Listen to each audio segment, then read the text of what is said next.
இனிமேல் நூடுல்ஸ்லாம் போய் நம்ம கடையில் வாங்க தேவையில்லைங்க, வீட்டிலே செய்யலாம். அதுக்கு நான் 1 கப்பு கோதுமை மாவு எடுத்திருக்கேன். அளவுலாம் தேவையில்லைங்க, எவ்வளோ மாவு வேணாலும் நீங்கள் எடுத்துக்கோங்க.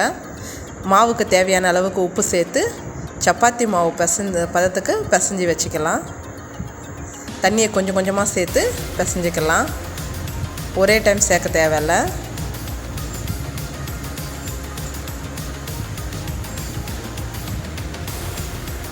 கடையில் வைக்கிற நூடுல்ஸ்லாம் மைதா மாவில் செஞ்சதுங்க, இது நம்ம கோதுமை மாவில் செஞ்சு சாப்பிட்லாம்.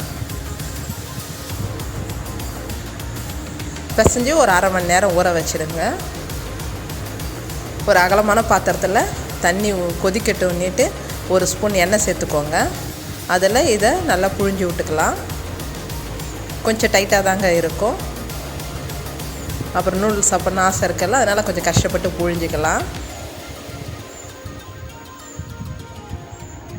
இது ஒரு 5 நிமிஷம் வேகட்டுங்க.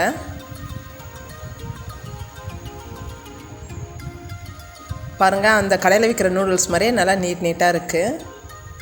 5 நிமிஷம் வெந்த உடனே எடுத்து ரூம் டெம்பரேச்சரில் இருக்க தண்ணி, அதாவது பச்சை தண்ணியில் போட்டுக்கோங்க. அதில் ஒரு 5 நிமிஷம் இருக்கட்டும். நீங்கள் சப்போஸ் அதிகமாக செய்கிறீங்கன்னா எடுத்து போடும்பொழுது அந்த தண்ணியை மாற்றிக்கினே இருக்கணும். ஏன்னு கேட்டால் போட்டு எடுக்க எடுக்க தண்ணி சூடாகிடும், அதிலே போடக்கூடாது.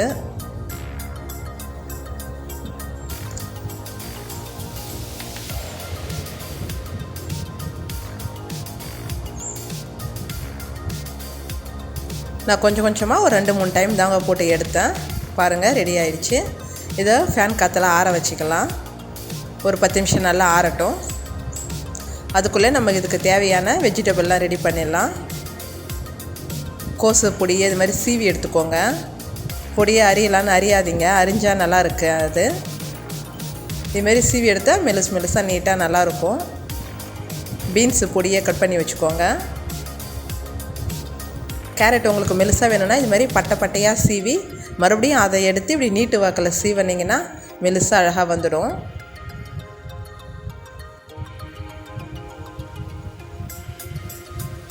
ஒரு குடை மிளகா, கொஞ்சம் வெங்காயம், இதாங்க நான் எடுத்து வச்சுருக்கேன். அதுக்குள்ளே நூடுல்ஸ் ஆறிடுச்சு. இப்போ அதில் 1 ஸ்பூன் 2 ஸ்பூன் எண்ணெயை சேர்த்து கொஞ்சம் பலன்னு கிண்டி எடுத்து வச்சுக்கலாம். கரண்டிலாம் போட்டுறாதீங்க, இது மாதிரி கம்பியால் கிண்டிக்கோங்க. கொஞ்சம் உடையாமல் கிடைக்கும், அவ்வளோதான், வேறு ஒன்றும் இல்லை. 3 ஸ்பூன் எண்ணெய் சேர்த்துக்கோங்க. எண்ணெய் கொஞ்சம் தாராளமாகவே சேர்த்துக்கோங்க, நூடுல்ஸ் நல்லா பலன்னு வரும். அதில் வெங்காயம், கேரட்டு, பீன்ஸை போட்டு ஒரு கிளறிக்கோங்க. உங்களுக்கு முட்டை வேணுனாலும் ஃபஸ்ட்லேயே முட்டை சேர்த்துக்கோங்க. நான் முட்டை சேர்க்கலை இன்றைக்கி. கொஞ்சம் வதங்கட்டோன்னு கோசு, குடை மிளகாயை சேர்த்துக்கோங்க.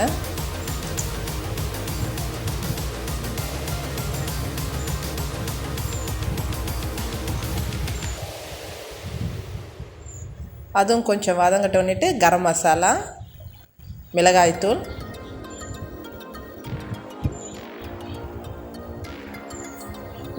உப்பு இந்த காய்க்கு மட்டும் சேர்த்துக்கோங்க. நம்ம ஏற்கனவே நூடுல்ஸில் உப்பு சேர்த்து வச்சுட்டோம், ரெடி பண்ணி வச்சுட்டோம்.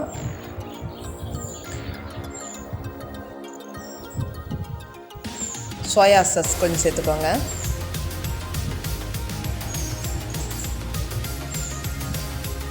நம்ம கடையில் போய்ட்டு வாங்குறது இது மாதிரி வீட்டில் செஞ்சு கொடுத்தோன்னா பசங்கள்லாம் விரும்பி சாப்பிடுவாங்க. அவ்வளோதாங்க, ஆற வச்ச நூடுல்ஸை கொட்டி கிளறிக்கோங்க. கிளறும்போது பார்த்து பொறுமையாக கிளறிக்கோங்க. எனக்கு கொஞ்சம் பொறுமையாக கிளறியும் கொஞ்சம் உடஞ்சிடுச்சு. எப்படியா இருந்தாலும் உடைய தான் போதும் சாப்பிடும்போது. இருந்தாலும் அது கொஞ்சம் நீட்டாக இருக்கும்போது சாப்பிடும்போது குழந்தைங்களுக்கு ரொம்ப பிடிச்சி சாப்பிடுவாங்க. ஃபைனலாக புதினா சேர்த்து இறக்கிடுங்க.